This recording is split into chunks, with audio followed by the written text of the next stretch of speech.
সরাসরি সম্প্রচারের সময় সাহসিকতার অনন্য উদাহরণ স্থাপন করেছেন খ্যাতিমান ইরানি সংবাদ উপস্থাপিকা সাহার ইমামি। সোমবার রাতে তেহরানের Islamic Republic of Iran broadcasting ভবন থেকে ইসরায়েলি আগ্রাসনের বিরুদ্ধে সরাসরি বক্তব্য দিচ্ছিলেন তিনি।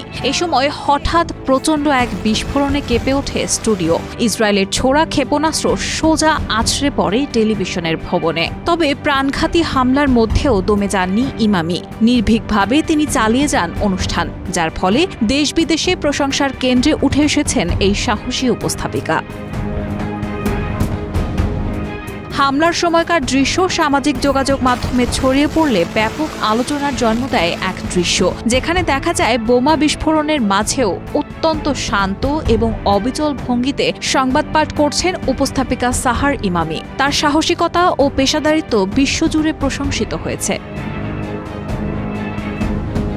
ভিডিওতে দেখা যায় ইমামি টিভিতে ইসরায়েলের সমালোচনা করার পরপরই স্টুডিওর ভেতর ধোঁয়ায় ভরে ওঠে। ইরানের ভাইস প্রেসিডেন্ট জাহরা বেহরামজাদে আজার বলেছেন, ইমামি আজ ইরানি নারীদের সাহসের প্রতীক হয়ে উঠেছেন। তিনি আরও বলেন, এই নারী এখন আগ্রাসনের মুখে পুরো ইরানি জাতির কণ্ঠস্বর। এই হামলার 1 ঘণ্টা না পেরোতেই আবার ফিরে এসে লাইভ সম্প্রচার চালিয়ে যান তিনি। কয়েক মুহূর্ত আগেই যারা বিস্ফোরণের শব্দে চমকে উঠেছিল, তারা বিস্মিত হয়ে সাহরার স্বাভাবিক ও অবিচল উপস্থাপনা দেখে। তবে এই হামলায় 2 জন নিহত হওয়ার তথ্য জানিয়েছে Islamic Republic News Agency. Iran সরকার জানায়, এই হামলা কেবল ভবন ধসের উদ্দেশ্য নয়, বরং সত্য প্রচারকে স্তব্ধ করার লক্ষ্যে পরিচালিত হয়েছে। ইরানি কর্তৃপক্ষ এটিকে যুদ্ধ অপরাধ হিসেবে আখ্যা দিয়েছে।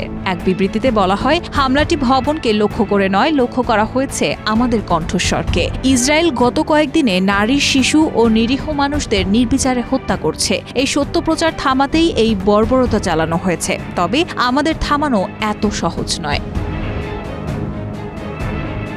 এই হামলার নিন্দা জানিয়েছে বিশ্বের বিভিন্ন দেশ ও মানবাধিকার সংস্থা। অনেকেই একে আন্তর্জাতিক মানবাধিকার লঙ্ঘন এবং গণমাধ্যম স্বাধীনতার উপর সরাসরি আঘাত হিসেবে চিহ্নিত করেছে।